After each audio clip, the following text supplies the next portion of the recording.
ಜನ್ಮ ಜನ್ಮದಿಂದ ಏನೋ ಹೊಸ ಬಂಧ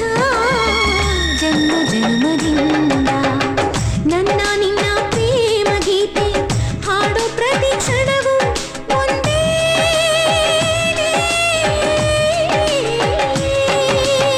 ಓಹೋ ಐಸಾ ಕ್ಯಾ ನಿಂಗೆಲ್ಲ ಅರ್ಥ ಆಗೋಯ್ತಾ